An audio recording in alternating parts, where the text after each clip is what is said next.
Welcome to the Kinjaz PodKast. Here we will discuss dance, life, and whatever the we want. Welcome back to the Kinjaz PodKast, Movement in the Shadows.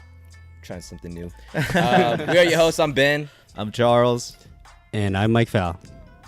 Guys, we have a Kinja in the house. We have Bam Martin. Bam Martin is here. Yo. What's up, Bam? What's up, guys? What's up, guys? Bam is from the Kinjas. You know, roots to the community, GRV, most wanted. Yep. 1/3 of the Go Bango squad. Shout out D-Trix. What's up, Bam? Welcome to the pod, man. Welcome, What's up, man. Thanks for having me. We've been dude. trying to get you in here for a minute, bro. I know, so. dude. I told you, timing, man. Yeah, timing is everything. Timing. It really is. Bam was just sharing with us that he's not a podcast guy, which is I'm not really a podcast guy, but yeah, like I said, I've been getting into the rabbit hole of it, and it's nice, man. I like it. You know, I get really excited when people say stuff like that because we started this based off of us just kind of finding something that we were interested in, like podcasting. Right. And then we just started it. And Yeah. then, like, I love hearing the comments or reading the comments that people send us of, like, yo, I don't ever listen to podcasts, but, like, this is the first one that I'm listening to. So it's kind of cool to, like, introduce people. It's to good. That was something me. like that, Actually, that was me. Yeah. A couple of days ago, actually. I'm not going to lie. I dig it, man. That's awesome.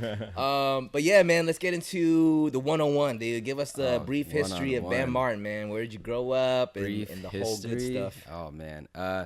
Well, grew up in Chino, California. Hey. 909, Shout out Chino. IE. Yeah, just like smaller town. No one really knows where Chino is. I always just say that I'm from LA. And then, yeah, that's about it. But yeah, grew up in Chino. Grew up with 2 brothers, 2 sisters. Well, Yeah. 2 brothers, 1 sister, 1 older half sister.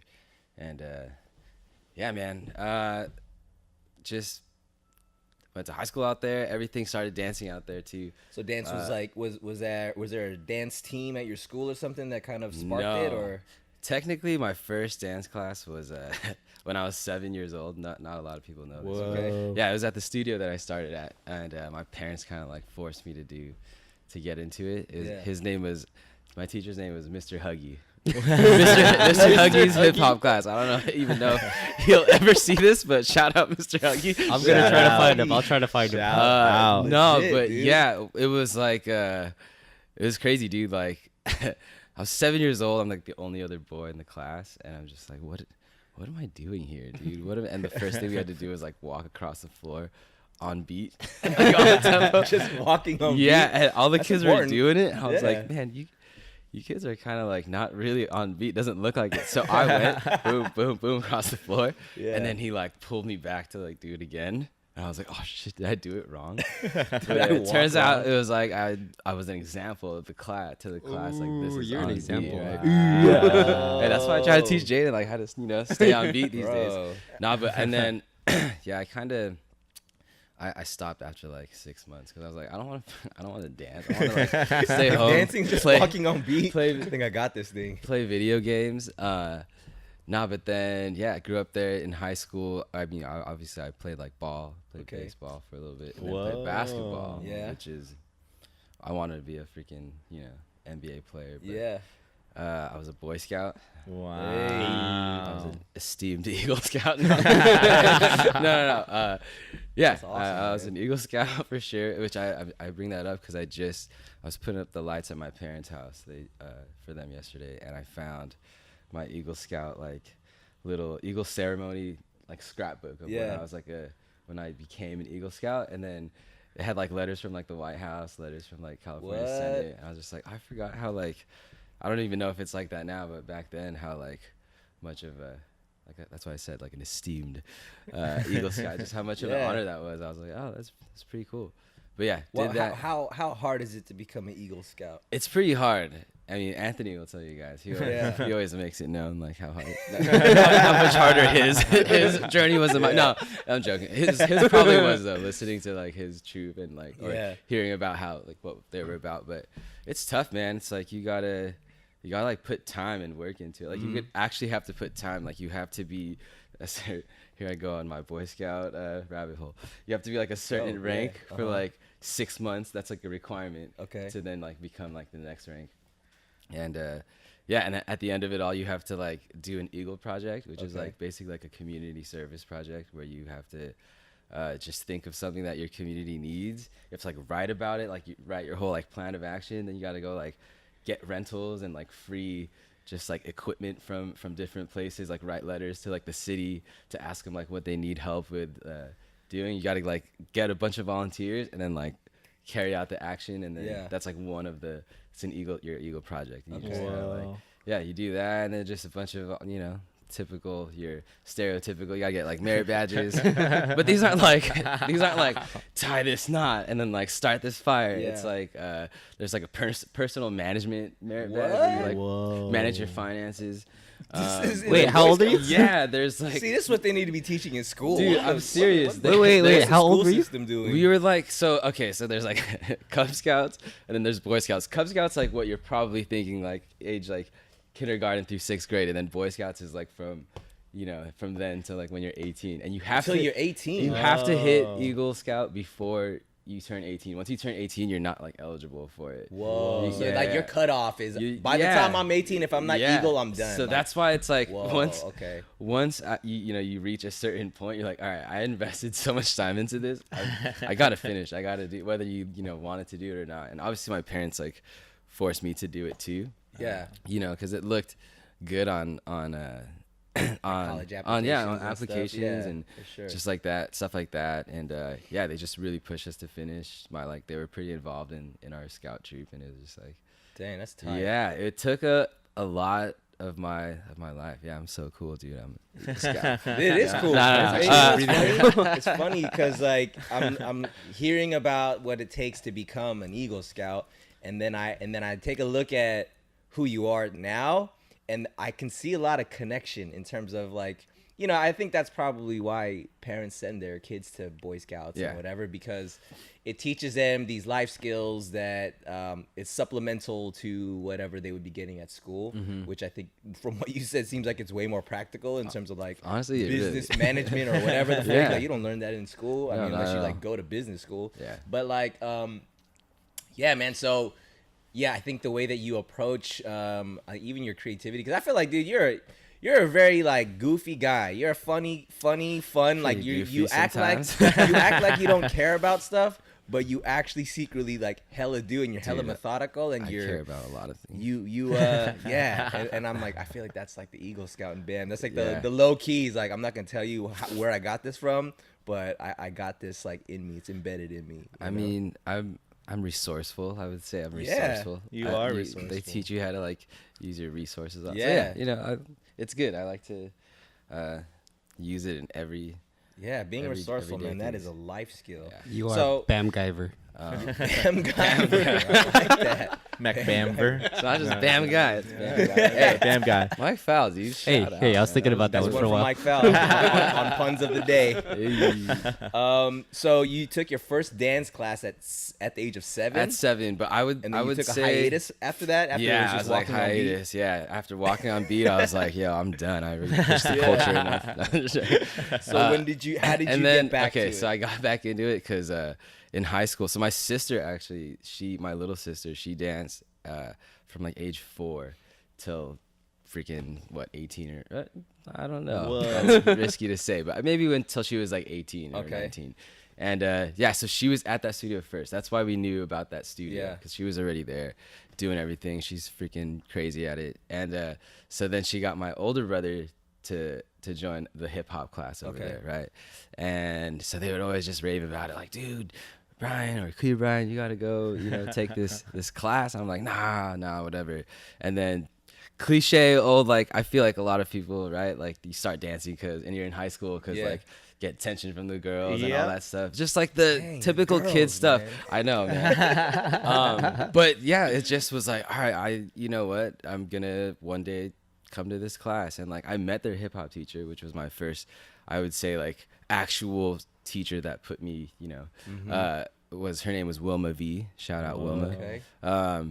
and I met her. She was like, "Yo, you gotta take my class," and she was just this like, short, like super swaggy Filipino girl. She just like, and it was I finally went one day, and then it was to Justin Timberlake's like "I Love You." Ooh, yeah, good and times, good just times. because Music.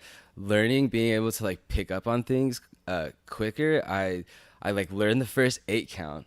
And probably it wasn't even that hard, to be honest. But I know I remembered that, and then everything else throughout the whole class was just like gone. Like I couldn't keep anything in. I couldn't retain anything, and it was just like I would do that first 8 count, which honestly was probably like a step touch or like a 2-step, and then like just walk away after, because I'm like, this is my first dance class. Like, I don't know what the freak I'm doing. Yeah. And then I was intrigued. That's when it got me. Dang. How old were you then? I was 14 because I was a freshman. Whoa. Oh no, I could have been 15. It was 14. No, it was 15. I was 15 years old because I played. Yeah, you're right. I'm right. I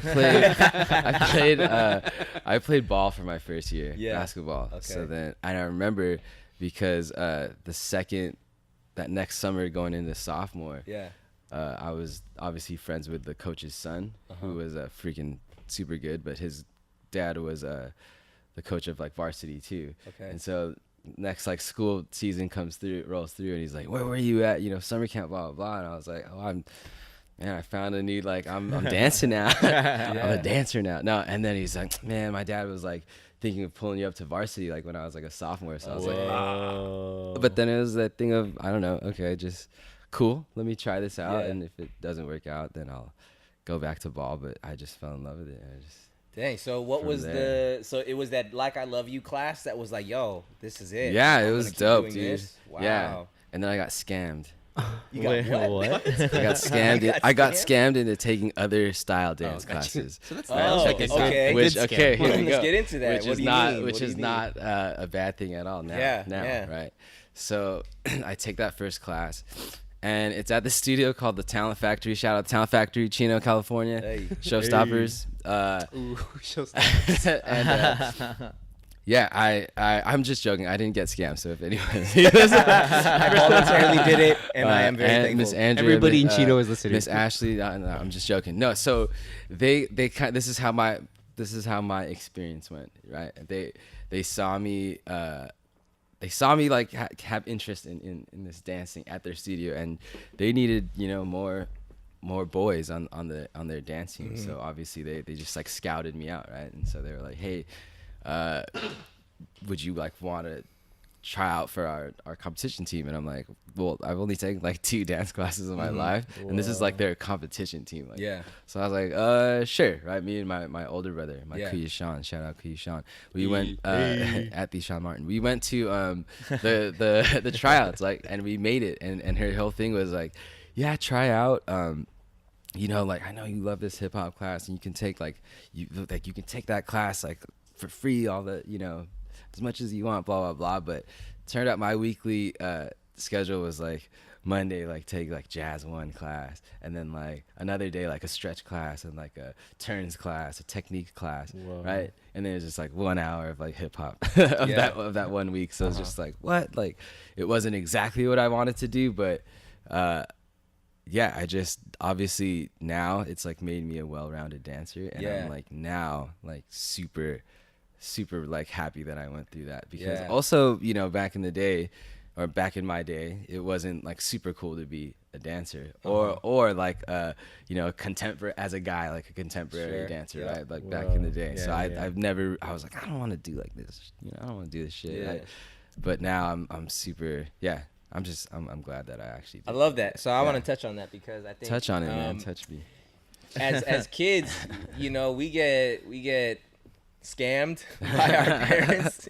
Like they put us in things like Boy Scouts to go take a ballet class, and you're like, Mom, that's like not cool, and like I don't want to do that.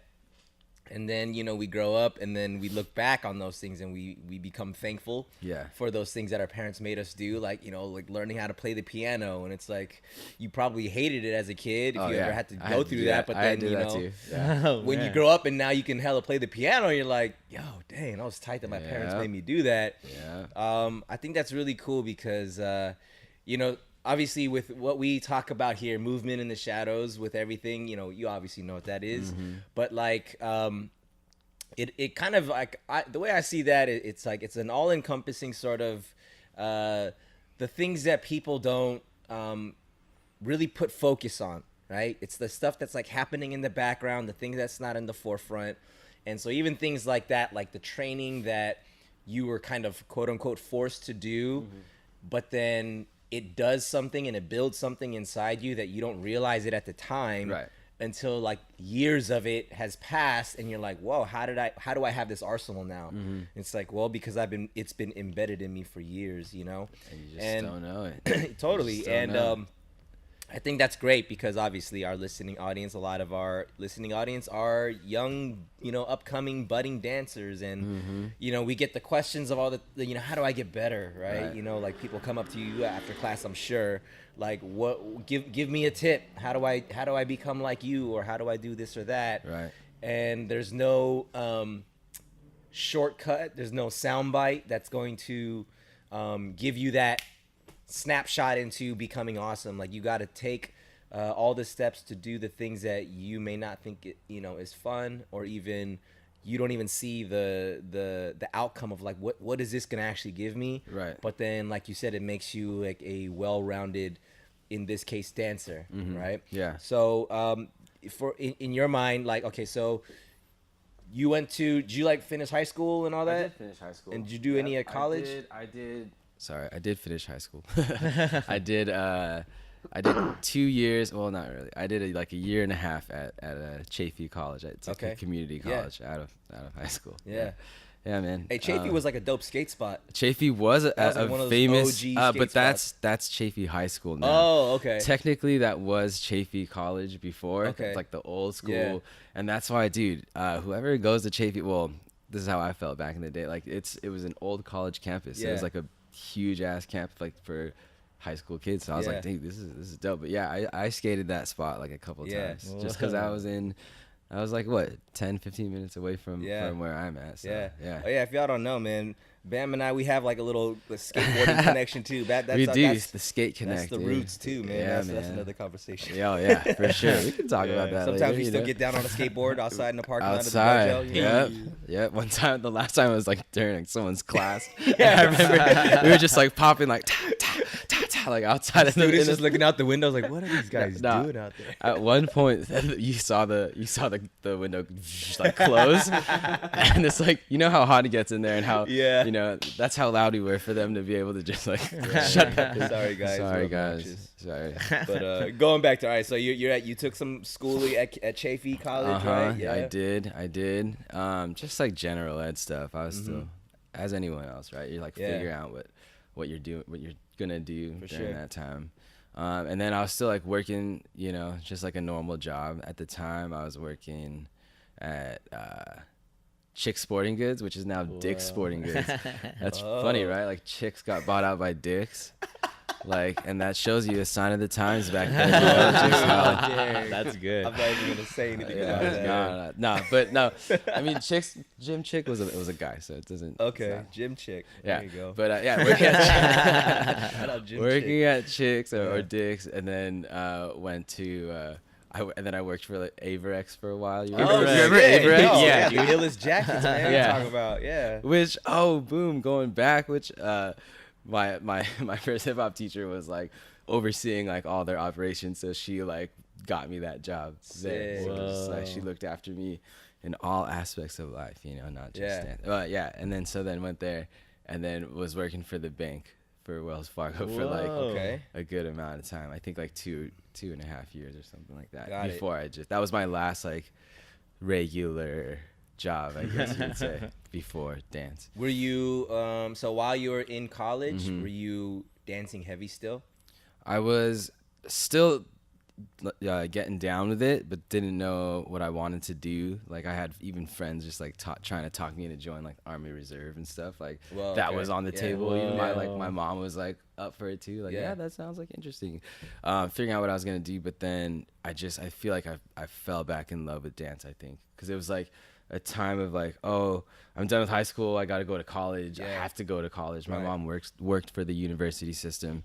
And she was just like, I had to do school. But so I was trying to figure out what I want to do.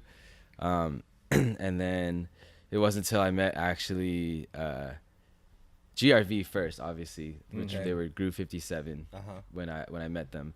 My brother like introduced me to them and just kind of was hanging around them. So that kind of kept my dance alive. I was also still like auditioning because I was signed with Block when I was younger too. Whoa, dang, so I was auditioning in LA, like not like heavy. I actually we'll talk about that later, but I wasn't super heavy into that. That's when I was trying to find, but I was still trying to keep just intertwined with dance somehow. And then I met Gigi Torres, right? Fast forward, I'm dancing with GRV. I meet Gigi Torres through a good friend of mine, Jeff Columbus, and he like brings her over to where I was living at my parents at the time. They were out of town, and me and my older brother had like a get together, and he like brought her there, and like this is like 06 or 07. Yeah. She's like killing it. I'm seeing her like YouTube videos and stuff, right? And a little dance crush. You're like a little kid, right? I got a ton of those, so he like ends up bringing her to like my house. I'm like fanboying. I'm like, whatever. And then fast forward, I start, dancing with her, and through her, I'm like meeting other people in the community, other like leaders at the time, people like June Kamado or even like Sean and like Lando, like people in this like SoCal community at that time. And she invited me to do a project, which obviously rehearsals were like late at night. It was in like Irvine or something, which was like super far, or not even Aliso Viejo, something like that, like super far from me. And I was just that's when like dance life started really hitting. And then also like doing that with like GRV stuff. And so it was like, whoa, school is like not on my mind right now. And so I had to make that decision of like, okay, I'm gonna tell my parents that I'm gonna go on a break, and then I'll come back to it. And I'm still on that break right now. It's the longest break ever. So did your parents have your parents always been supportive of like what you wanted to do? No. Yes and no. And no. Okay. Man, life is such a crazy ride. They again were the people that pushed me to do it at first. But even people that pushed me to like audition for Block and like start, Oh, your parents pushed you to do that. Yeah, and like do auditions there because my sister was already becoming successful. She was at like 15 or 16. She was signed with Block 2 and another agency for something else for music or something. But yeah, so and she was doing commercials. She was doing like all this stuff. She was killing it. So I was trying to like keep up with her. Yeah. But yeah, so they pushed that, and then like I wasn't booking anything. I wasn't getting work. I was spending more money on dance, more time and money on dance, and I think that's when they started to go, okay, it's time for like another way, another path, another career. And so they just wanted me to do school. So when I had that talk with them, it was kind of like it was a serious talk. It was like a long talk. Yeah, we had to really talk about it. My mom, who I don't know why, for whatever reason, I was considered to be more Americanized. Maybe because her family, I feel like, moved to the States before my dad's family. So, and just like any other dad, like my dad was just stern. He was not happy about the idea of me quitting school or taking a break from school. My mom wasn't either, but I feel like naturally she was just more in tune with it, just because she knew. She knew, right? Yeah. So, that was pretty tough, man. And I remember even like the next couple of days was just a weird vibe in the house because they would see me home, obviously, not at school like I was all day. And so they would just see me home. They would kind of like leave mad or like come home mad. Whatever. And I remember the next day or two, my dad was like, and if he sees this, he's gonna Don't worry, Dad. I love you. So this was pretty heavy on me at the time. I was like 18 years old. You know, my dad comes home from work, and he's just like, still just mad, kind of angry about the whole situation, and he's like, just randomly brings it up, like, you know, I was at work today, and my friends, you know, are telling me about their sons going to medical school and this and that. He's like, what am I supposed to tell my friends? Like, my son wants to be a dancer, right? Yeah, dude, it was heavy. I was just like, I don't, and then like, what do I say to that? You know, like, and he probably doesn't even remember saying that, or he probably, it was just in the moment, and I get it, right? He just wants like the best for me, but he said that, and like that kind of hurt because I had nothing to say back to it. Right. Like, even if I felt away, I had no rebuttal to it at the time. Yeah. And it was just like, because I had nothing to show for it, right? Right. It's like, okay. And then, you know, it hit a little hard. So I talked to my mom later that day. I was like, Mom, you know, like, Dad said this thing to me. Like, what do I say to that? Or like I was like, I'm sorry. Like, what am I supposed to do? And she was kind of like, you know, I know your dad can get like that sometimes. And she's like, you know, I would love for you to be in school, but she's like, just show us something then. Like, show me something. Like, just show us, right? And so I was like, okay, like, I got you. So from that point on, I was just like, whatever I got to do to show them, like, I'm gonna do that. Wow. By any means, baby. You know? By any means. You know what I'm saying? I got chills. You know what I'm By saying? Make that any t-shirt. means. So, chilly up in here. and it's funny. Well, now, you know, we're still on the journey. I'm not saying, oh, I made it, right? But you just want to make them proud, and so now it's like totally 360. I'll like walk into a family party, or like if my dad's like around his friends, I like walk in the room and be like, oh, Bam! And then he'll like, come on. He's like, so you just came back from like what, Spain or Europe or whatever? I'm just like, all right, Dad. Flexing on it. Like, you know, my he's son's a world just a world traveler. yeah, I'm That's just all. like, all right. Like, but then it's like, I kind of laugh or smile inside, but I'm just like, well, you know, I think I'm on the right path. So Yeah. it's like, it's good. Dude, that's great, man. I love that. Because, you know, we're all like Asian, you know, from Asian families here. Everybody kind of has a similar story. Yeah, you know, for sure, some dude. people have, you know, slightly different where their parents supported them. But so many times we most often talk about that story where the parents don't support. Yeah. And it's, again, it's no fault to the parents, Not at because all they want and all they care about is their kids to be taken care of, to like be responsible, go take these steps, because if you take these steps, it will most likely to lead to some sort of a place of security, Right. which even that obviously is not promised. You know what I'm saying? Just going to school and college and doing that whole thing doesn't guarantee you anything. Yeah. But it's just that you know, conventional route that they think, and I'm sure, you know, like, I would even like love to have a talk with your parents about this. For Be sure, like, yeah. Oh, yeah. So how did you? Well, speaking of, they're here, Mom. Come on, Mom and Pop's video.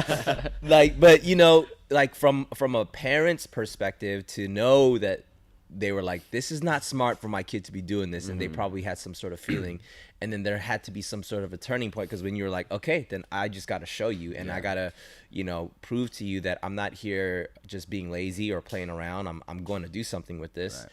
And then at some point it switched in their head too, where they're like, oh, like I think I can get on board with this, you know?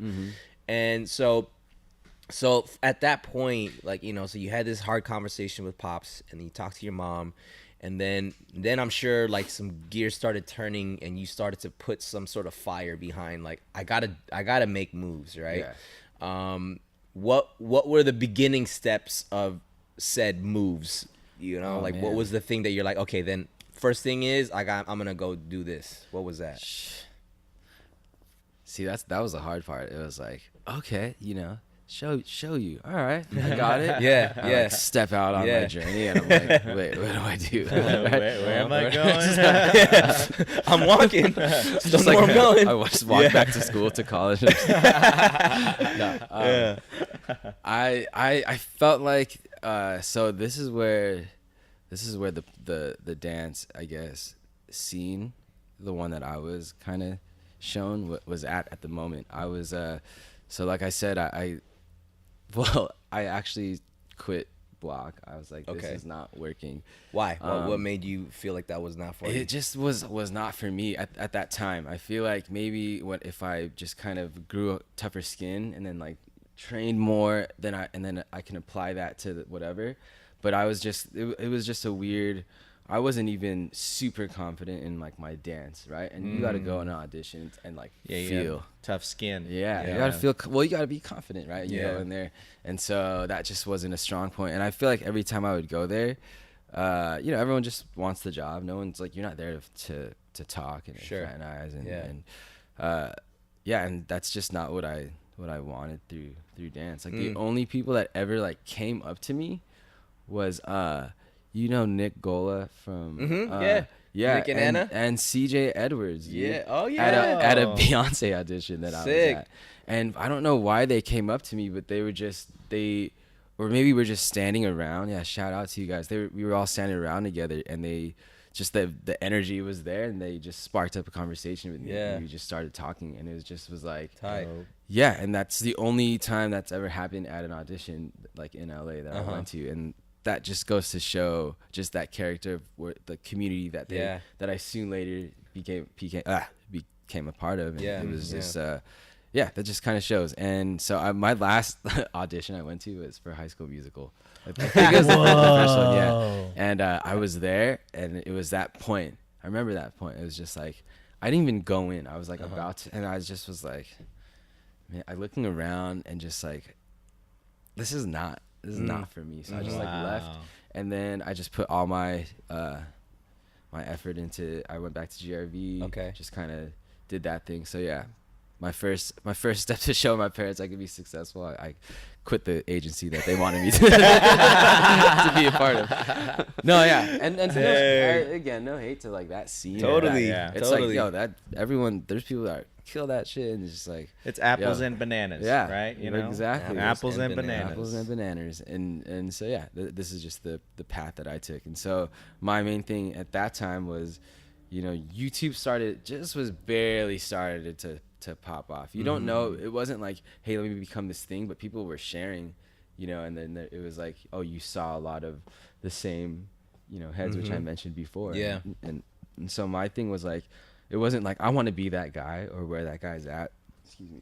I want what was I gonna say? Sorry, I just burped and I lost my whole train of thought. I'm not that guy. Oh, I'm not that guy. No, I don't want to be that guy or whatever, but I was like, I want to like dance with that person. Like I feel what they do, and I just want to like learn and share with that person. Like it wasn't like I want to be famous. It wasn't that at all, actually. Yeah. In that time, it wasn't like, let me create this social media presence and have a lot of followers. I never thought of any of that. My thing was just seeing Lando and like the Box Cutters, the first one, School of Assassins. Shout out Box Cutters. Right? And seeing his cast. You remember he had like Sean Philip Janiza, like people like JP, He was wild. Jay Chris, like, people.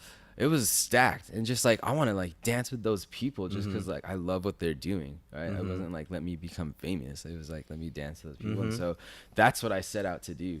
And I think just meeting and just naturally, not like inserting myself in all of their circles, right? You know what I mean? And there's people that do that nowadays. They're just like they just kind of hang around and they linger, super like fake it till you make it kind of thing. But no, I just wanted to dance with them.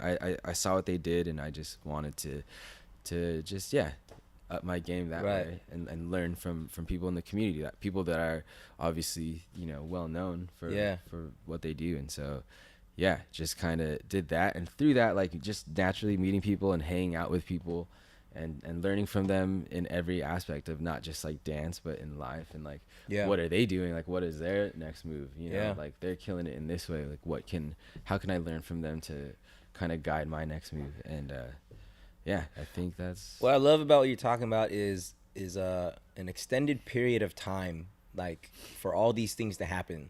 None of this happened overnight. Oh no, you know what I mean? Like it sounds like years of you figuring out dance. You like it, go to school's not for me. I'm doing this auditioning thing. I don't think I like that. I'm gonna take a break from school. I'm gonna show my parents I don't know how to show my parents. I'm gonna keep dancing. Yeah. I find myself inspired by being around these people, so I'm gonna be there. I'm gonna learn. I'm gonna, just kind of congregate with these people, and like, it doesn't seem like this was written out on paper. It wasn't this like, here's my steps. Here are my steps to get to dance success or whatever. Yeah. What I think is great about that is, one, everything was obviously led by a passion. You had this drive that, one, you knew that you had to do something with it, with dance. You didn't know exactly what that looked like, but there was some sort of a fire that's like, well, I'm going to keep going until it happens, or I figure things out. Right. And that takes a great deal of patience with yourself. Oh, Because it can get really discouraging. If you want something and you don't know how to quite get that, and then you try, and then things just don't work out according to your timetable. And then I know so many people that have given up on not just dance, but like on tons of things that they're like, yeah, I tried it, for this long, just didn't really work out, so I just quit. And that's not that it's wrong to quit. Sometimes you'll just figure out whether something's for you or not. Yeah. But I think, looking at you and looking at your journey, you were like, no, this is for me. I'm going to keep just grinding it out. And I'm sure all the while, like, you're just gaining all this training, which even goes back to, the stuff that you talk about being an Eagle Scout, to taking, jazz, modern ballet classes that you weren't trying to take. But then like the whole time by you doing what you're doing, you're like, you're honing your craft, you're sharpening your skills. So GRV then. So the way I remember Bam Martin was like Bam Martin from GRV. Oh, yeah. Like this Shout out guy GRV, man. is roasty on this team. Oh, dude, thanks, man. So like how was that? Like, how did you come up in GRV where like you started to be able to, showcase your own choreography and get your own sort of, identity and that sort of thing? I think, well, that's what I'm super thankful for GRV, not only for all the people that I've met, that's family forever. And you guys I'm sure have like one of the, well, we are part of one right now. No, There that it is. is. I mean, when you started kind of thing. And when I started, sure. that was my family, dude. Yeah. Been through a lot with them. What they've seen me through most of my career, like, grow and do the things that I've done. And just always been supportive of it. And during the times when I was on GRV, they always like worked around it. They didn't have to, but like, man, just made it work that I was able to just like dance with them and get down with them. And so that was also another first step is like finding out who I am, like what is my choreography style, and what am I doing? And I think being able to like put different things on GRV and just try it out on stage, and some people like it, some people don't, but it's just like, that's kind of like the vulnerability that you have to have. Yeah. It's just like, okay, let me try this. Like, I'm learning this, or I feel this way right now. Let me put this on them and throw it on them. So there was a lot of stuff that I did with GRV that like I'll look back on and be like, oh, that shit was whack.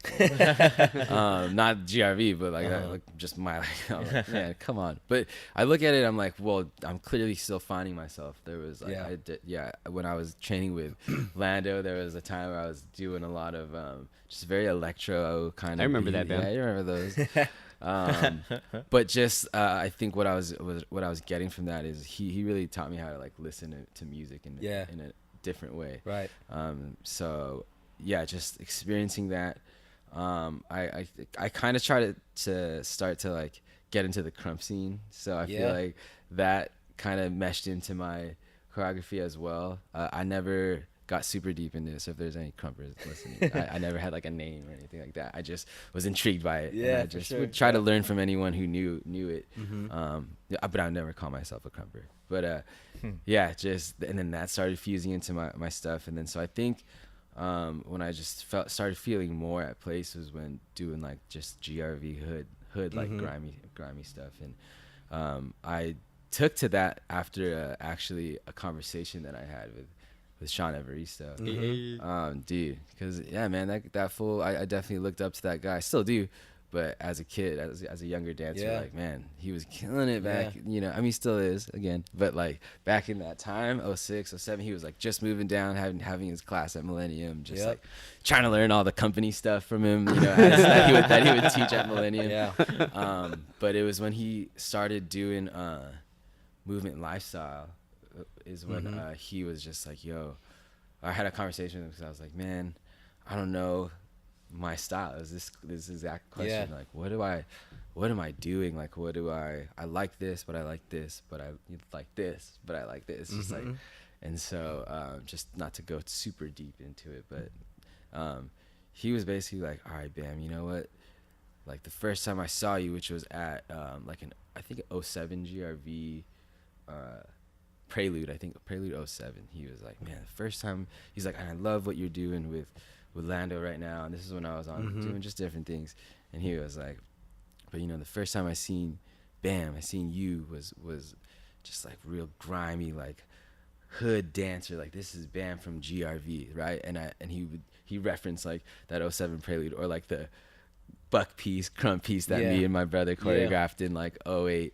for GRV. Just he's like, that's like, I just feel like that's when I see, that's Bam, that's how I know you. Like that's when I see you in your element. And I thought about it and I was like, oh dang, like you're right. Right? He's like, man, I just want you to like hone in on that and like master that and just like, you know, mold that. And then he's like, and then if you want to go do all these other things, like you're gonna have people with you already, and then at that point you can take them wherever you want to go and they will follow, you know what I'm saying? So I was just like, you're right, I'm trying to do like too many different styles, like blah blah, and so I just really honed in on the style that I do now, just like the movement that I feel more at home with now. And so yeah, I feel like that helped me to build more with GRV, like what my job was with GRV, and so we kind of did that, and I was able to put out some pieces that I do like, you know, with them and through them, and so it's would you identify yourself as like an introvert or extrovert? I don't know, I'm more of an introvert like in the real world, but like around you guys or like here, I get a little extroverty. Yeah, I get that too. When I'm at home, I'm just like a little kid, and then when I'm around you guys, it's just like the little kid just explodes and he's just like saying all these weird stuff. Yeah, dude. Also, Bam, when did you start breakdancing? Bro, what? Nice segue, dude. Yeah. No, I was thinking about it too, because you're talking about you were doing Vancouver, so many styles, right? No, yeah, I was doing so many different styles. I think so. B-boying happened when again my brother started that, doing b-boying first, my older brother. And man, he's, you know, the older brother, the kuya, he's always like the inspiration. He's like doing something, you're like, oh, I want to do that too. Like he took me around just a lot of things in life. Like I just kind of wanted to be like my older brother. Wow. But he was I remember all these things, these scenes in my head. He was practicing, and this is when our house was getting renovated. So our parents' room, like the master bedroom, was like super empty, and there was just carpet on there. And he threw down like a cardboard box, like typical, you know, like a box to just break on, because him and his friends started breaking. And it was this video that he would watch, and I think it was this b-boy Remine. Dude, his video, one of his videos, and he would watch it over and over again. And then, you know, obviously I caught on to it. Breakdancing to anyone is impressive. I remember in 4th grade even like seeing fools breakdance at the park, like across the street, like, and I was intrigued, but I never, you know, tried it or whatever.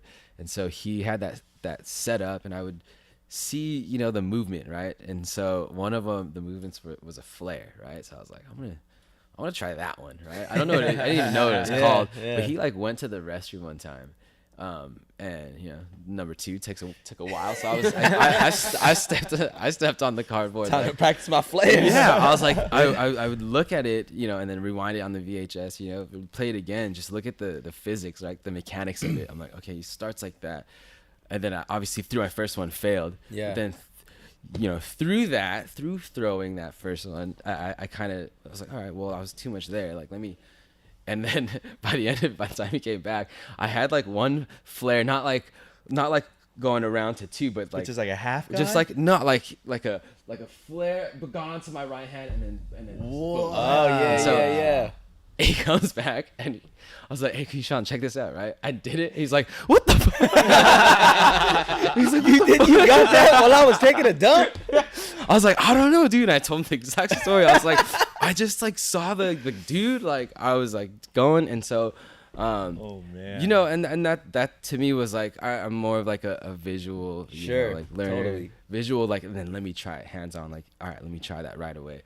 Just like with Kendama, right? Mike Fowl, my number one coach over here, he's the one that always he'll show me something. I'll be like, all right, give me that. Let me, you know, stuff like that. And then he lands it. Nah, hey, well, sometimes. But yeah, so I b-boyed for like 3 years. Went to a few jams. Never went super into like the big battles or whatever. But you know, we were definitely inspired by a lot of people. I want to point something out though, because I don't want to take away from you pretty much getting a flare in, I don't know, maybe what, 15 minutes, 20 minutes at max. Hey, I mean, it wasn't like I'm out here. But you know, see, it was dope. no, there's something there that we need to unpack, because, you know, okay, you saw something like that's tight. There's somebody around right now that I feel insecure to like try it in front of. Okay, he's gone, so like now it's my opportunity to figure it out. And people don't get a flare in 20 minutes. You know what I'm saying? Right. Like you can study the mechanics, and then you can even try it physically. And then you probably, I mean, it seems like you have an ability or a talent to, you know, whether it's a hand-eye coordination thing or just an ability to like make some sort of mental connection that can translate physically. You know what I'm saying? Like not everybody has that. And I think, you know, you said it right now, not to be like super like philosophical about this, but you said, you know, you see something, you try it, you might fail, then you make adjustments, then you try it again, you might fail, you make adjustments, you try it again. It's like, oh shoot, I think I kind of got this now. Yeah. And like that's life lesson, bro. You know, really like is. It really is. look at where you're at right now, because I mean, not to jump too fast forward, you're a world-renowned dancer, choreographer, teacher. I mean, your dad's over here bragging to his friends, like, son, where'd you just come back from Spain? And just, you know, touring from this and that. Like, but you're coming from a place where like you did a bunch of stuff that you're like, I don't even know if this is like helping me. I don't even know if I like this. And then you find the things that you like and you try those things, and then you just kept building, and there was never this at any point where you felt like you were gonna give it up, you know. And I've definitely felt like giving it up sometimes. Oh, we all feel like giving up, But you know, yeah. but you didn't, but I did. right? I You're did here, it. you're still doing it. Still here, adjusting. So my pillow. like, yeah, adjust your pillow, man. cushion. So like, okay, so you're at this place, and go on. The reason why I asked you about the introvert extrovert thing, because I feel like, okay, so let's say you're introverted, right? People may think that extrovert sounds all great because like, oh my gosh, they're so social, life of the party, they're so fun to be around. And introverts like, oh, they're shy, they're quiet, and that's not it at all. I think what people tend to you know, misinterpret when it comes to those things is it's just where you gain your energy from, right? Like for sure. you gain your energy around either being around people, whether when you're an extrovert, like you thrive off of the energy of other people. And then introverts are the exact opposite. They need their time to be alone to kind of recharge. Because I know a ton of, you know, extroverted introverts, right? They can be extroverted, but they only can after they recharge within themselves. Gotcha. And I'm sensing that that's kind of how you are. Yeah, I would say so. But the reason why I'm even asking, not to be all like personality test on this thing, but because you had these conversations, like say with Sean, for you to go up to somebody and then open up and then be vulnerable and be like, yo, man, I don't even know what my style is. Like that's a big thing to do, to go up to somebody and then kind of disarm yourself and then ask somebody to help you out. And it's somebody that you respect, right? You respected Sean, you are familiar with his work and all of that. And the only reason why you're going to open up about something that you felt like you needed help with is because you trusted him. And for somebody who is maybe not so naturally outgoing all the time to just be like, yeah, I like to just go up to random people and talk their ear off and get their input. You probably were like, man, I really want this. I got to do it, and that's something that I feel like is very important to focus on, because that's kind of the concept behind seeking like mentorship, right? We can learn things on our own. We can watch videos and even take a dance class by ourselves where we're not doing it with our friends. We just kind of make moves on our own. And that's great. There's nothing necessarily wrong with that. But what we always talk about with this quote unquote community, right? Dance community literally means other people are involved. Like there is no community in and of yourself. You have to be around other people. And what even you talking about Nick and Anna and CJ coming up to you at an audition, like that's stuck in your head for life now, because you're like, no one ever did that to me at an LA audition. But these people who I felt like they come from this other like community of people who are all like that. Yeah.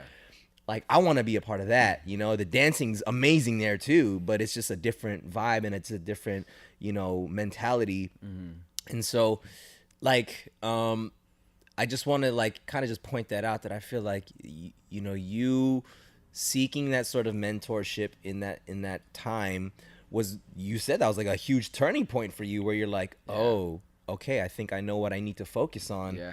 And then like, it's bam now, you know what I'm saying? Like fast forward to where you're at now. So, I guess I want to ask then, so in terms of, the concept of mentorship, were you actively doing that often, or was it like from here and there you're like, I trust this person, I admire this person, let me just give it a shot?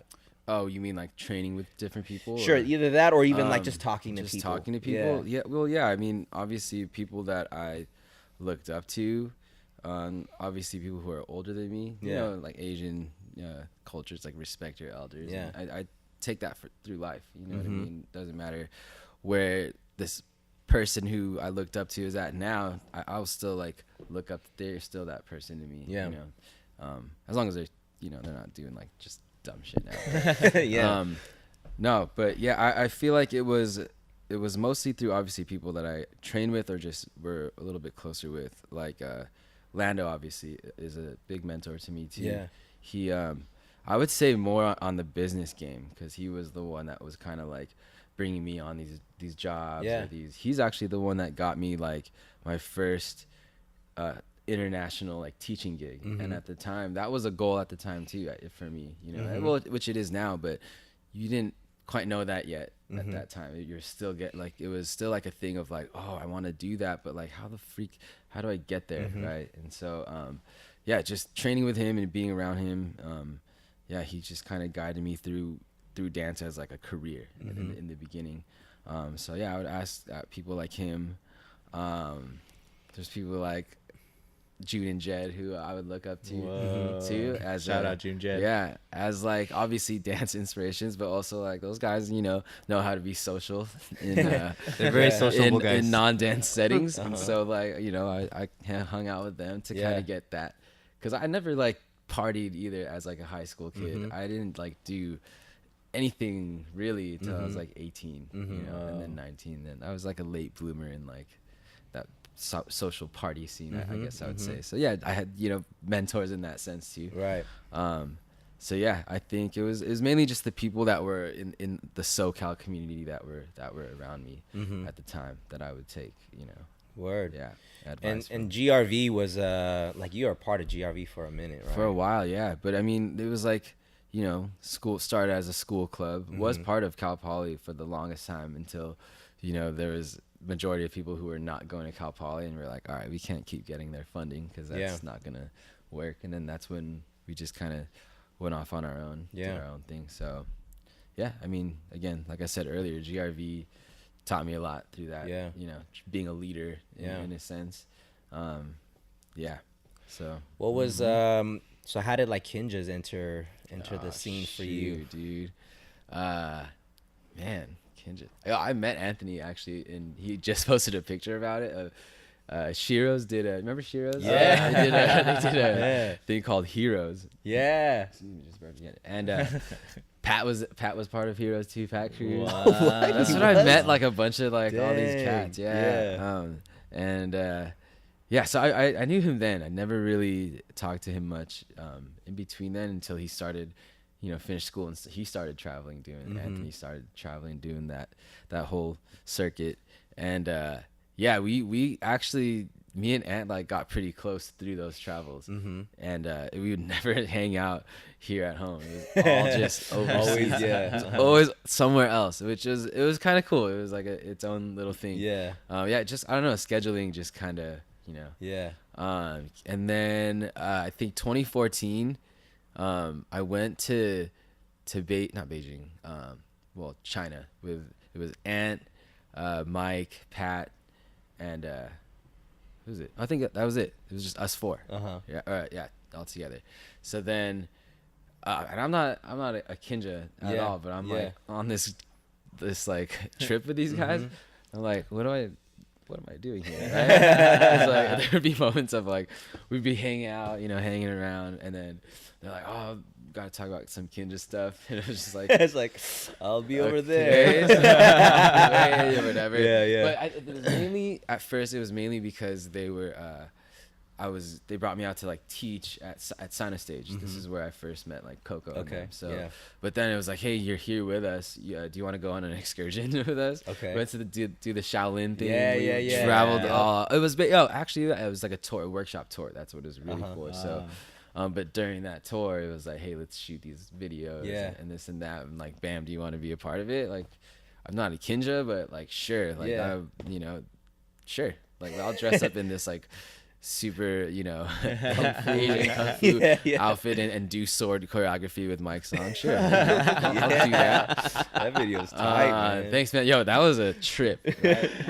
and I was like, damn, like, obviously I knew about Kinjas, but I was like, man, it's like that, huh? Like, this is how you guys roll, right? And so, obviously, just inspired by all three of those guys, and just being with them that whole trip. And then I kind of thought, I was like, I wonder if like maybe I'll be like a Kinja sometime. So, I don't know, like. Then I started thinking about that trip. I was like, what did that trip mean, right? I was like, does that mean that, right? But nothing ended up happening. It was just kind of like, all right, cool. I'll keep hanging with these guys because they're my friends. Sure. And so, and then it was like I think 2014 or 15, like later 2014. We went back for Arena. No, 2015. Boom, 2015. We went back for Arena, and it was like. I was having a conversation with Anthony outside of this side event that was happening at the mall, and we were talking. We had a few drinks or whatever, and I remember leading up to that time, like John Shi always just throwing in like I would see footage, or I was like, and I would always just joke like, man, be a part of the Kinjas, right? And then but just like playfully joking. Yeah. But John Shi would always give me like this like nudge, and he's like. Soon, bro. Or sometimes he wouldn't even say anything. It was just a look. The all-seeing eye, dude. And I would always just be like, what does that mean? Yeah. Like that could be nothing at all, or it's John Shi. You never know, right? Yeah. And then we started having that conversation, me and Ant, outside of that mall, and I felt like it was going somewhere, right? And then someone pulled him, I think it was Coco or someone was like, Ant, we need you on stage. And it was that moment of like, oh, another like cliffhanger. Like, what does this mean, right? And it's like, bam, I really need to tell you something. Yeah. But in a minute. And it was like, it wasn't like, oh man, like this is my all-purpose goal in life. But I'm not saying no, but I was like, it'll happen when it'll happen. Timing, right? We were just talking about timing. Yep. And then sure enough, that next year, then that had to be 2014 because I think the next year, 2015, is when it all went down. Anyways, I have my years mixed up, but It's all good. It was quite some time after that Shaolin, but you weren't there at the time of induction. You were there. I was you there. were there at the time of induction. See? Oh yes, that was when we shot Lost in the World and okay, yeah. So you were there. Yeah. So it was 14 because that was 15, right? That was 16. That was 16. So see, That was G.I. Joe. that was G.I. G.I. Joe. That was 2016. Right? 2016. 2016. We don't know anything. You're All right. you're right. 2016. G.I. Joe's G.I. Joe's 2016. 2016. Humble Remember is because we made a 2017. song There you about go. it, right? Yeah, Charlie? yeah. It was like You gotta go by the songs, man. 2016. Gotta go by the G.I. songs. Joe. 2017 is Humble. 2018 Monster Mash. 2019 Who the Freak Knows, right? Yeah, that's that's our song. That's a song. I'm gonna record that one It next. was 2016. And yeah, join. Sorry. All right. That just hit me late. 2016. Yeah, just joined Kinjaz and just, obviously inspired by each and every one of you guys. And like I said, I walk into the space today and just like see the setup and just like, again, just started listening to the podcast and like, man, you guys, I'm super blessed to just be a part of a collective, a brotherhood where you're just constantly inspired by everyone. Everyone has a different thing and everyone just excels in different ways. And I'm just like super inspired all the time. And I always tell you guys, I feel like individually when we have our little talks and stuff, Yeah. side talks and like just super inspired. And I think that's what has pushed me to like just kind of go all in with the Kinjaz. And now I'm here and now, we're pushing harder than ever. Yeah. And Pushing I the boundaries. I can't wait to just keep running, man. Yeah, hell yeah. So, along that, Kinjaz vein, like, what is Kinjaz to you in terms of, you personally, and as far as like the bigger picture for our dance in our community? Shoot, man. It's like sustainability, maybe I would say. It's like kind of just, for me, I just know, again, like I said, know I'll be inspired by every one of you guys all the time. And with that, you guys are like pushing me all the time to just be better in life, not just dance, like just be better in life. And I just know that there's so much opportunity here. It's like think of it if you took each and every one of us and collabed like on something different. It can't not even just dance. Like let's just collab. Like I don't know, me and Mike at the music video shoot we were doing the other.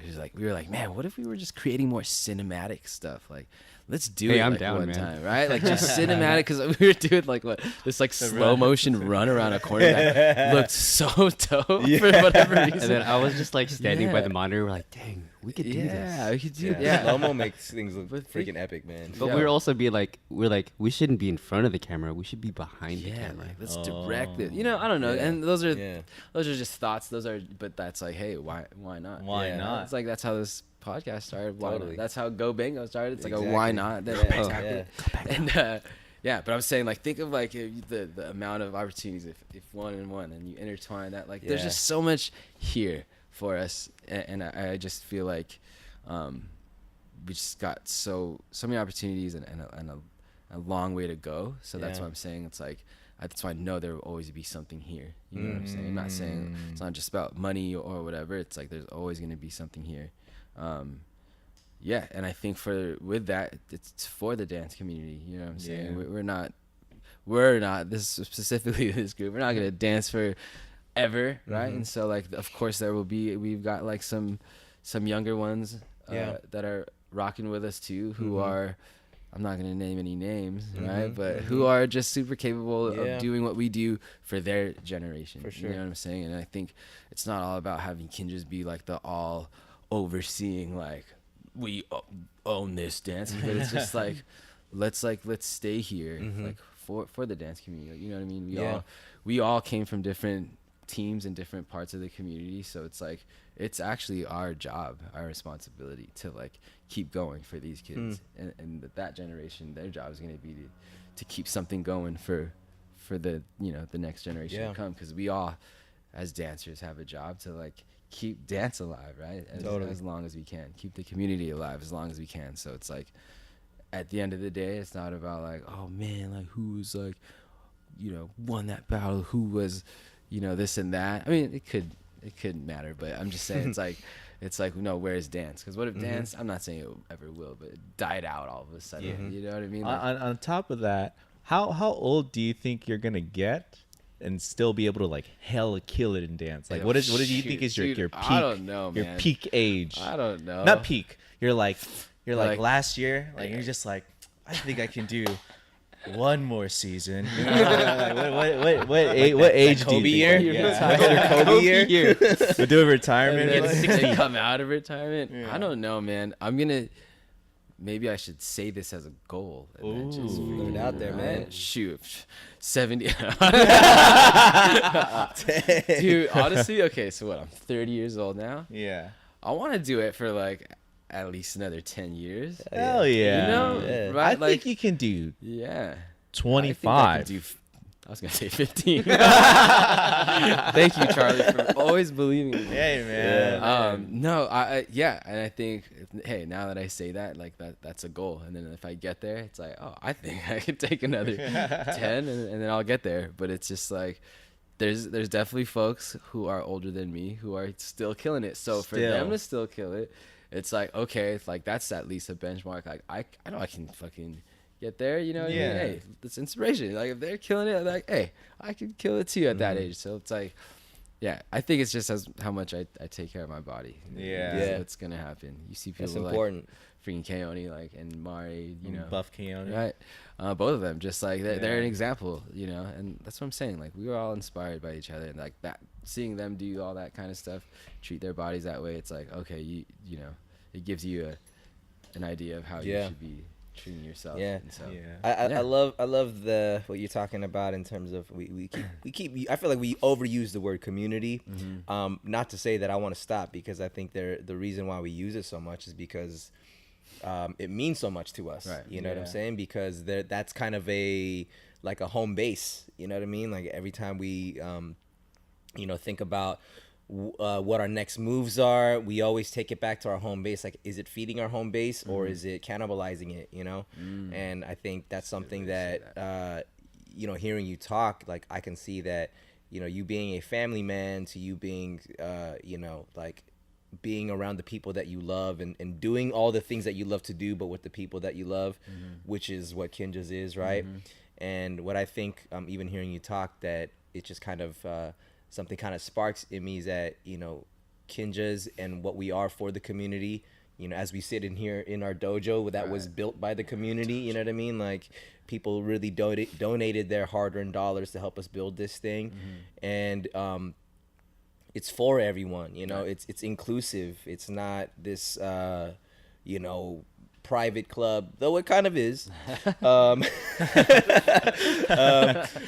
you gotta pay for that. But what I mean is that our doors are open to share like everything that we have, everything that we've built, and it can be, it takes years and years and years to learn something for it to become this small little life hack that you can give to somebody. You know how this life hack is even possible? It took like 10 years for me to figure this thing out, for me to just give you it in this one little thing. And I mean, this is to me, like podcasts, this to me is like we try to drop as many life hacks as possible, you know what I mean, as far as kids listening to like, I don't know how to, whatever, like do this or that, learn this style, get better at this, and all that. So one of the questions that, I think all of us get asked, and we ask ourselves all the time, like the whole big question about inspiration, right? How do you stay inspired? What do you do when you lose inspiration? So for yourself as an artist and as a creator, you're a human being just like everyone else. You're not 100% anything at any time, right? So for yourself, I'm 100% dad now. you hey, Hey, shout out Jaden. That's something Shout out that JD. I can't be like less of, but for sure. okay, anyways, Yeah, well, I think that also it coincides with inspiration for you to identify something like, yo, one thing I do know, I'm 100% dad. So I'm sure that you take that into everything that you do, right? All the decisions that you make. For sure. So, even whether you want to include that or not, but even on like, just say like a creative tip, what do you do for yourself when you feel unmotivated or like, how do you kind of, re-spark your inspiration when you feel like you're kind of struggling in that? I think the number one thing I do is I take my time. Like I'm fortunate to have that time to like be able to like I guess remove myself from just like everything. Sometimes I like will just like I won't like answer texts on my phone or think about anything dance or business related. And I'll just completely remove myself from what my everyday life is. Again, I can't remove myself from being a dad, but like the things I can, I'll remove myself and just kind of like, I don't know, just try not to think about it, because inspiration as far as dance, you know, dance started as like a hobby, right? And just something that was fun to do with your friends, and just something, you know, to impress girls or whatever it was.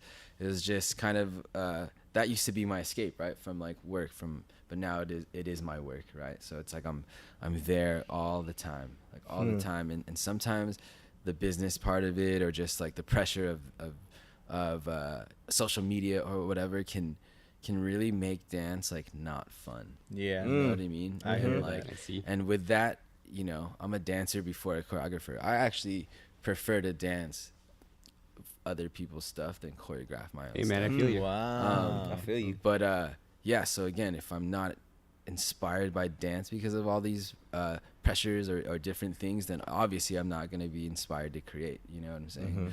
Because yeah, it just goes along that tree, right? It's just like I would just play kendama, or go to the park with my son, or just indulge in like my favorite, you know, TV shows, or do something that is just not dance.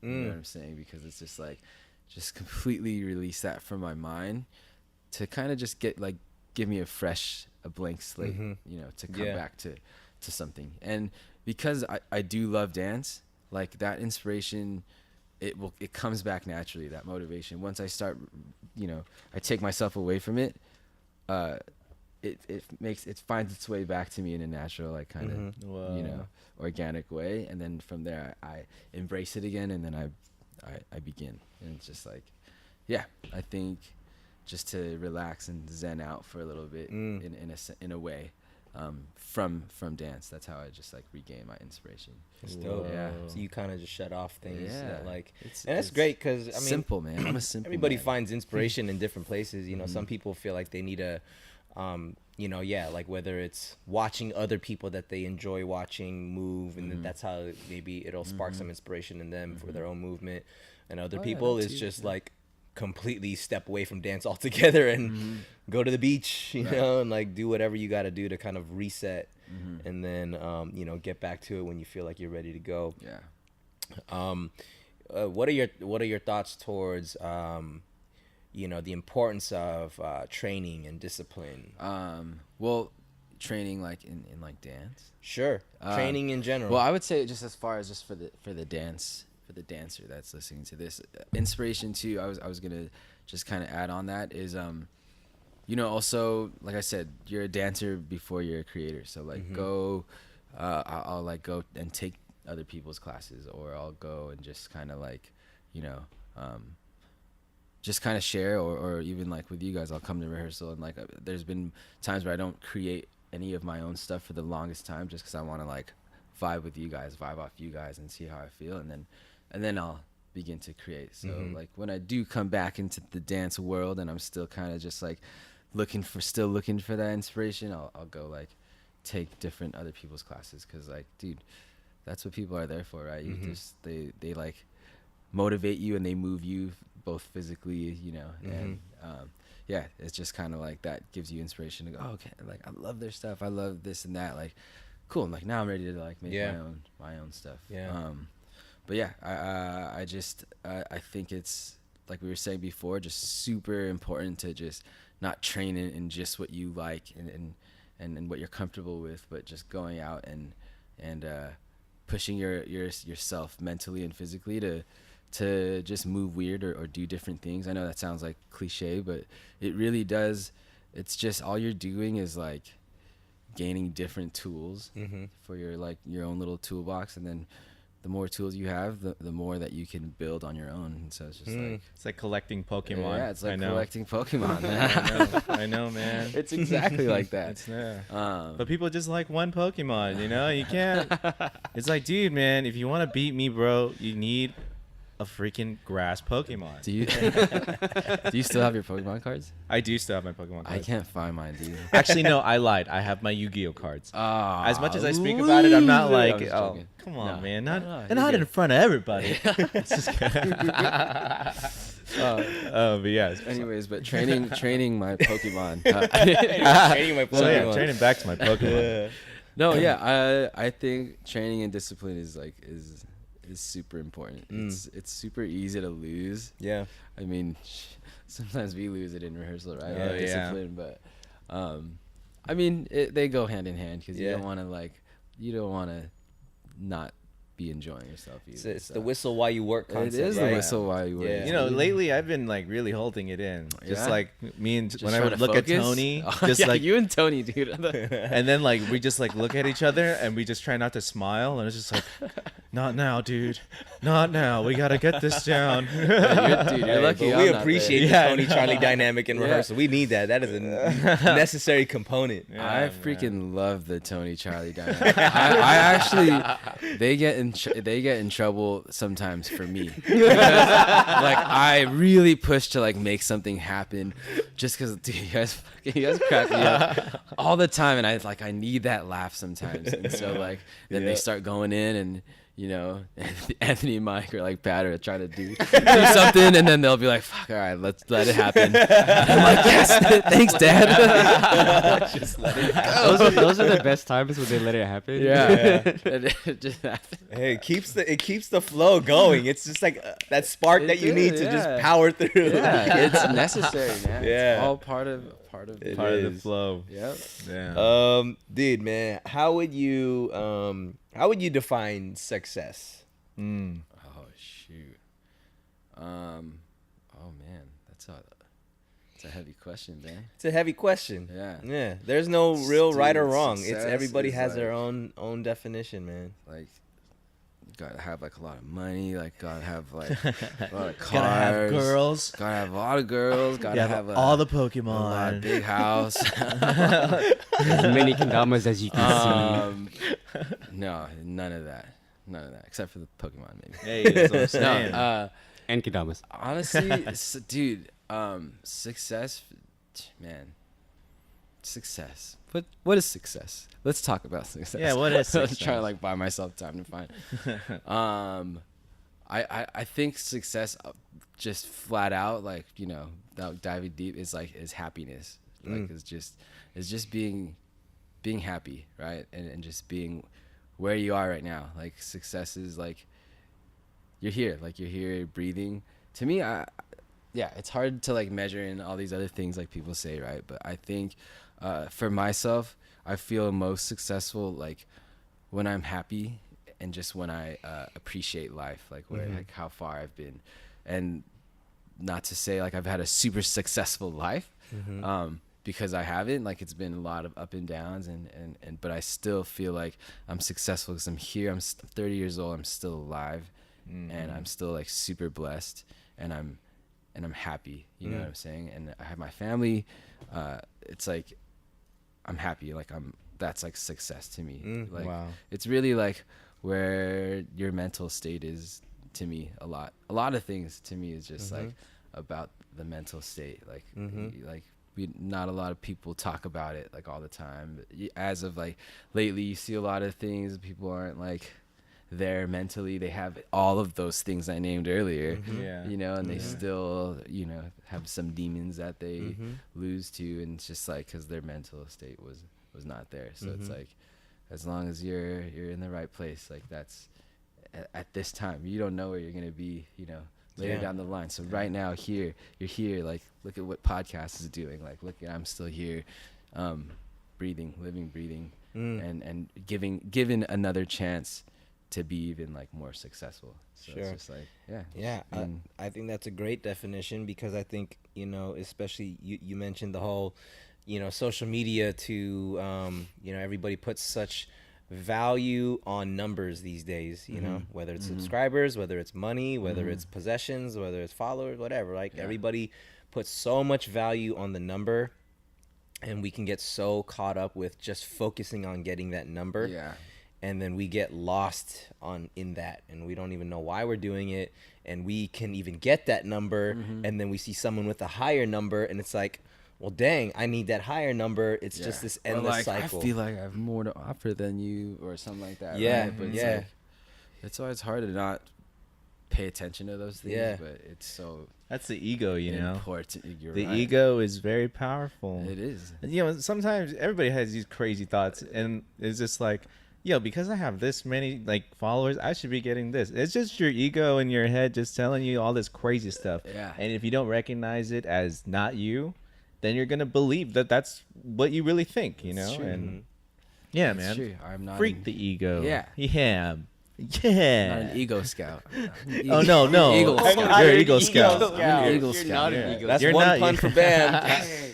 Got one. Yeah, That's gotta so get One it. on the I pun need to get board. like a pun sound, like pun Yeah. sound. Yeah, Counter. dude. Like ding. We need that Yeah. sound effect board. Dude. But dude, man, the way you Oh, man. the way you That'll simplify be so that good. to like just happiness, Mm-hmm.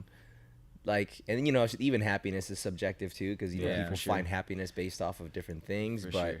you know, I think that mentality of not necessarily going for the stuff, and more the state of mind, Yeah. and more like that inner place of your peace comes from within. You know, Yeah. like the things that ground you, Yeah. like your son, your family. You Yeah. know, and you know, I think we can all say Kinjaz is a big part of something that keeps us grounded, Yeah, and for we, sure, we dude. all have each other. We are Yeah. our own community within this giant community. Mm-hmm. It's really good, man. Yeah. Dude, we want to lightning round you up, man. Lightning round We're me? gonna throw some lightning bolts at you. I'm gonna shock Shoot. you Oh shoot. like okay. Pikachu. Yeah. Okay. All right. All right. So we're gonna just fire off some questions. Oh shoot. You just okay. got to come off top. Do I- Freestyle Bam has to come out. Oh, Freestyle man. Bam. So Definitely here we freestyle. go. 3, 2, 1. Lightning round. Dream collab. Dream collab. That doesn't necessarily have to yeah, mean dance. You're right. Oh, dream. Like you would collab. love to either do this yourself, or you would love to see this happen between any two Oh, things. jeez, man. Dream collab. I want like Kobe and Michael Jordan to like do something. Yo. Wow. Have they done something yet that I just don't know I about? don't. I've never seen LeBron. What about like a shoe? or something? Oh, a shoe would be dope. Yeah. Whoa, a Kobe Jordan like shoe collab? Yeah. Michael Bryant. Michael Bryant. Yeah. Kobe Jordan. We're not. Yeah. Those are Michael Bryants. Those are Michael fire. B. Jordan. Yeah. Favorite pro skater. Favorite pro skater? Peter Smolik. Well, I don't know if he still skates now. Hey, but- anytime, of any time. Wow. Okay. Favorite Kinjaz performance. Favorite Kinjaz performance? Honestly, the farting one. Was it fart zombies? The fart zombies. Fart zombies. Oh, Fart my zombies. God. that was yeah. before I was on it too. That's yeah. when they like rip the baby. Yeah, The that was- imaginary yeah, baby. you I don't guys- think that doesn't live on YouTube You anymore. does it? went- I I don't think know. it got taken down. You But well, if, went if it's down up the there, I'll rabbit find hole. it. Mike will find that. You went down the rabbit hole. guys. Favorite pair of sneakers. Favorite pair of sneakers? Oh. Ooh, You are a sneaker right now. Yeah, right now. Probably my Shans. They're just like so Ooh. comfortable. Yeah, they Wow. look good. Speaking, hey, look at that kendama over there. Yeah. Who's next up? Who's next up? Yeah. Who's the next? Who's next up? Just who's next, bro? How do you want to define that? Like, this is the next Oh man, person to. this is the next. do the thing. Is this like a person that's already famous, like, or that doesn't have to be. already- Can be. Hey, yo, you know who's the next? Honestly, freaking Logan, dude. Yeah. Logistics, Yeah. like, yo, she's freaking crazy, Yeah. dude. She's nuts. She's so. She's current already. I know, Yeah, but I'm saying like. She's she's just up the next. future. And well, what I You're think, right, you're right. I guess what I'm saying is like sometimes what I'll think about when I see her perform is just like, damn, where are you gonna be like in 10 years? And I think that's what I mean. That's where I want to see someone like. That's the next person that I guess I want to see, that I Yeah. believe in, who's gonna do some crazy, amazing things above like what she's already Yeah. done. So that's Logan, what I if you're listening or watching, don't get cocky. yeah. I mean, shout out, dude. Shout She's out, a great, Logan. great person. Yeah, great kid, no, so we're it's like- totally joking. We love you, Logan. Yeah. Is there like a best memory that you've ever had while traveling and teaching? Best memory that I've ever had. Yeah, favorite memory. Oh yeah, dude. When Jaden was born and I was in China. Oh, Yeah. yeah. Can I talk about that story real quick? Talk Yeah, about it, man. Yo, that's What crazy. was This is that? gonna live here just in case, like, yeah, just so he can watch it back. Whoa. Yeah, dude. Okay, Let's do it. yeah. Freaking This is cool. good. It happened. All right, check this out, guys. It happened at Arena 2015. Like during 2015, I was there with like Chris Martin, Sora Yang, and then the Kinjaz, obviously, right? Yeah. And so her due date was like June 1st or something like that. And this was what, May 23rd, 24th. And we had a feeling like, oh, it could happen, but I took that risk, right? I still got to go do my thing, you know, make money and all that. And so I'm like about to go rehearse with Sora on stage because we were supposed to do a collab performance, which we still got to do. And so I get this like phone call from Janice, her sister, and she's like, "Bam, like, I think Kimmy's water just broke." And I was like, wait, what? Just like not, like, what? And I hear in the background just like, "Babe, there's water coming from my vagina." Right? Just like, I don't know if you guys can say that, but you can cut that if you want. Hey, no, that's Yeah, real life, she yells man. it in the That's living background. here. That's the beauty of real life. I'm just like, oh, my heart drops. I'm just like, what do I do, right? And I'm on this phone. I'm in the room at the time, so I think there's a few, I don't forget exactly who it was, but who are kind of witnessing this happen. And I'm just like, okay, well, hold on, right? And I like hang up the phone, and then I tell Coco, right? We all know Coco, and I'm like, Coco, my wife's water just broke. And she's like, huh? You know, her English is kind of like retarded. And I was doing the actions like, my wife, baby, like coming out. And then she's like, oh. And I think she just got so overwhelmed with that thing. And then also just like taking care of this whole show that's supposed to happen. And she's just like, starts bawling, and I'm like, stop crying. It's okay. It's okay. She's like, I'm so sorry. And I'm like, no, it's fine. Like, I already took that risk. And like, if I miss this, I missed it. But I'm you know, I gotta stack chips. I gotta still do my job, my responsibilities. And like, so she's like crying. So she's like, okay, hold on. So then I call back. You know, I'm just whatever talking to my sister-in-law, and so Coco comes back, and she's like, can you leave in 30 minutes? And I was like,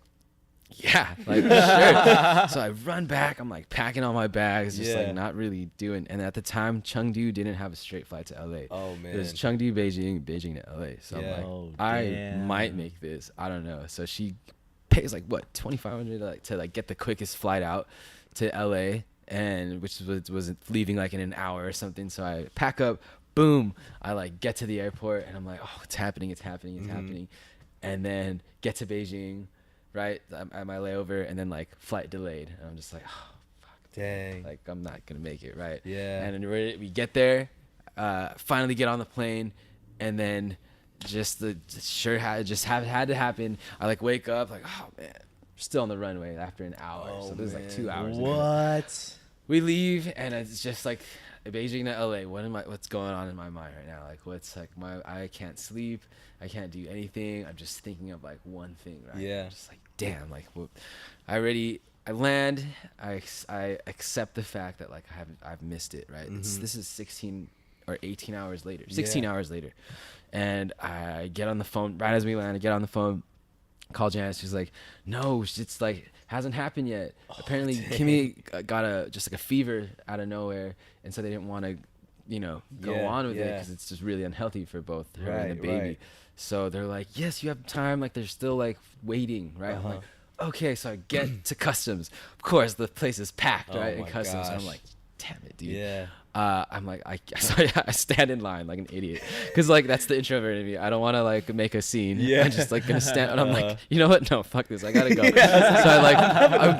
I go around. I walk around. You know, people are giving me the dirty looks, and like there's officers that obviously see me like cutting the line, and so I meet one. He walks towards me, and I'm like, sir, my wife's having a baby right now. She's in labor right now. I just flew back from China, emergency like flight. Like it's urgent. Can I please just go through? And he's like, I was like, I can show you the text. And he's like, give me your phone, right? And it's just super stern. I reads through my phone, just like stern face, right? And he's like, hands it over. Congratulations, right? Still super stern. Just like, and then he like sends me through. I'm like, grab my bag. And then same thing to the last guy. He's like, congrats. That's not as serious as the first one. I get there, my uncle picks me up, and it's like freaking, it's like a movie, like a race, dude. He picks me up, I get to the hospital, like elevator doors open. Like her family and her friends are there. Sorry. Their friends are there, our friends are there, and like some family, and it opens and they like start clapping. Go, and I'm like, yeah. And I run in and like this is like the climax, everything. Right? My mom is like, oh, they're here. She's obviously still waiting. Right, on the bed. Yeah. But then she's drugged up, so I'm thinking like babe, like right. Yeah. She like, I get in the room and she like slowly just kind of like turns towards me and she goes, hey. And I'm like, that's it. Like, that's it. And then I'm like all tired. But yeah, and then within that hour, I put on the scrub thing that they make you put on, and then Jaden. Wow, that's freaking. That boy was born. I've never heard this full story. Yeah. It's gonna live here forever. Yeah, man. That's what I'm saying. I have to put it on record. Thanks for sharing that somewhere. Thanks for putting it out, man. It's a podcast first. Podcast first. Yeah. Anyways. Well, boom! Lightning round. That's a lightning round turned into a friggin' perfect storm. I don't know. Yeah, That was hey. good. Hey. Oh, hey. So Do I good get with one your on the words. board? You get Not really a one pun, for but like okay. wordsmith or something. Damn. Dang, man. So we have golden rule, right? So what is like your life mantra? The thing that wakes you up in the morning to get you going, man. Oh, dude. I feel like I kind of already touched on that when I said, just make sure that you're like in the right place, like right state of mind.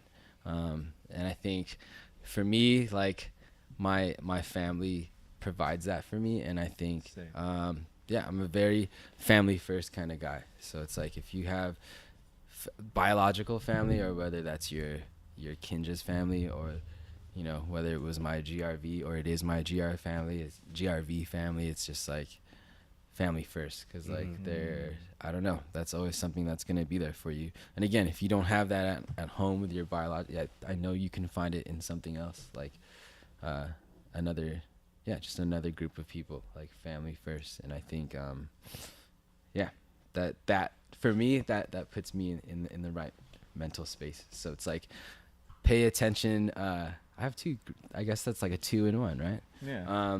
But I'm not gonna say this because I'm like crazy or whatever. But I just think that to pay attention to your own state of mind is like so important to anything that you do, because you could apply that to anything. And if you're not in the right place, you make not the right decisions. And so just be in the right place for yourself. Yeah. Wow. Yeah. Beautiful. I'm simple. I'm a simple man, dude. Man. That's what's solid about you, man. Like, I really got to know you during our World of Dance time. We spent a lot of times kicking it, rehearsing. Yeah, Forbidden Crafty, stealing Diet Cokes and stuff like that. Producers, I just hating on us, not giving us soda. But man, I think it's really, hearing your childhood. I mean, I never heard that story, and I'm like kind of, in my head connecting the dots of like, oh, he started by doing that. Like, oh, maybe that's why he's this way and stuff. And I think, when I look at your life as like the snapshot that you kind of painted for us, it, like there may not have been this super planned out, like methodology that you had, like, I'm gonna do this, that's gonna lead to this, that's gonna get me this. Oh, definitely not. That's not what it seems like, which I think is great, because everybody approaches their ambition or their like what they want in life, everybody approaches it differently. But I think what you still had / have, that I think is the key ingredient for anything or anybody who wants to go do something, is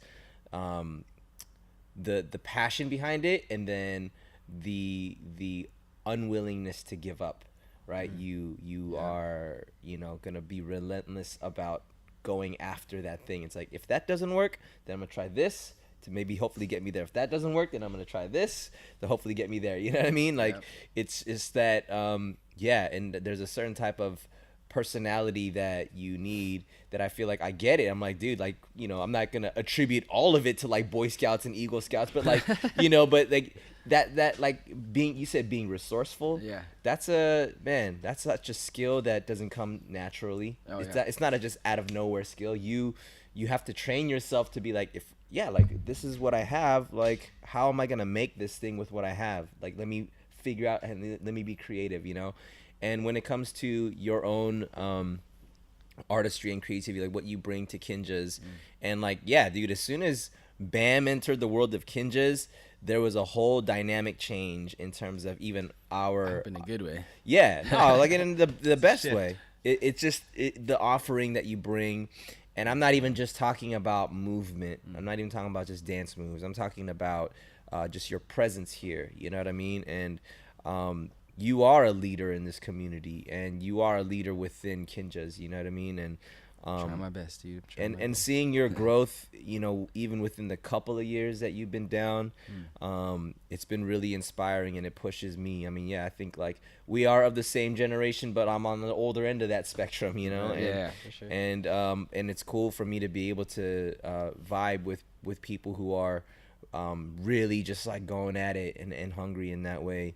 So thanks, man. Yeah, man, dude. it's really cool to just kind of dig into your brain with all of that, bro. Thank you, man. Yeah. Thanks for doing that, dude. Heck yeah, I man. appreciate you guys so much. Oh man, I wanted to ask this during lightning round. This is for fun. Ooh, what? Yeah, Going out of order now. It's just I wrote this question that I feel like this is gonna be fun. If Most Wanted were to add another member, who would it be? Honestly, like actually we were talking about that. That's really before the we kind of disbanded or like did our own thing. Or whatever. I should say it, huh? You should say it. The dance world wants to know. I think it was this, and Most Wanted brothers, correct me if I'm wrong, but I think we were talking about Scott like joining the squad. Whoa. Scott who, to be specific? Scott Forsyth. Okay. The Forsyther. The Forsyther. Wow. The Canadian. Yeah.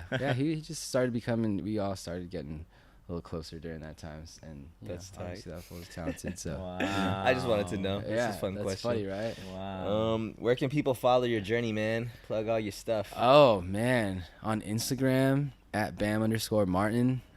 That's actually really all where I really am. I'm not on Twitter too much, but that's same handle.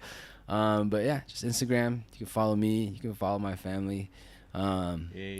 I try to put them on there, or put Jaden on there as much as I can, but I kind of like not like to. It's put the him best, man. On there too. I kind of like to keep some things, sure. you know, for myself. But there's a bunch of people who always ask, "Oh, like, when's more Jaden? More Jaden?" I don't care about you, man. Like, all right. I know you dance good enough. We're trying to see your son. He also has a handle at Jaden Asher Martin. So there just, you go. You know, he at Jam. Hey, don't worry, I'll put it there in the show notes. Plug it. But yeah, that's pretty much it. Me, or you can follow at Kinjaz, because you know, I'm there too. You kind of hear a lot, you know. But yeah, other than that, that's me. That's BAM. That's what it is, man. By any means. You know? Hey, I'm stoked to see like just the new stuff that you get into. You know, we talk about the BAM by any means. You know, we talk about clothing side to the music side. You know, don't talk about the. You music never know, side. man. Bam's full of surprises. This guy. Ben's full of surprises. Hey, Ben, spit a bar, dude. Nah, man. Yeah, Don't put me out like that.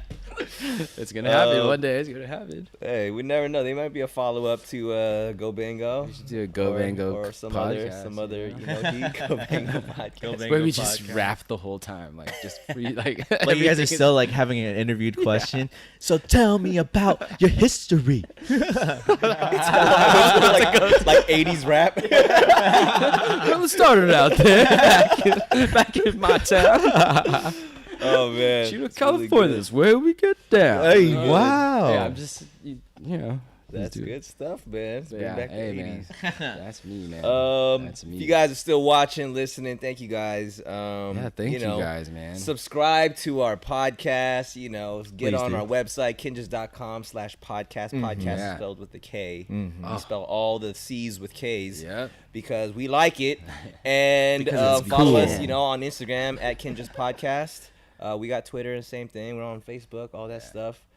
If you dig it, leave us that 5-star review. That helps us. That helps us gain visibility. I'm about to leave all these reviews to myself. Yeah, come on, man. Yeah, it's really helpful. It's really helpful for us when you guys share it. Do the screenshots of you listening to that episode. We love that. I regram all of those stories, man. You guys already know who's been doing it, and we love. You already know. we love hearing the people's comments and what they're liking about it. So just keep doing that. We'll keep shouting you guys out. Bam, thanks so much for coming through, bro. Thank you guys for having me. Yeah, it's an honor all the time. Always. Man. This is your home, baby. You guys, I'm home. Thanks, man. Yeah, thanks for thank listening, you, y'all. All right. Peace. Shing, shing. Kinjaz.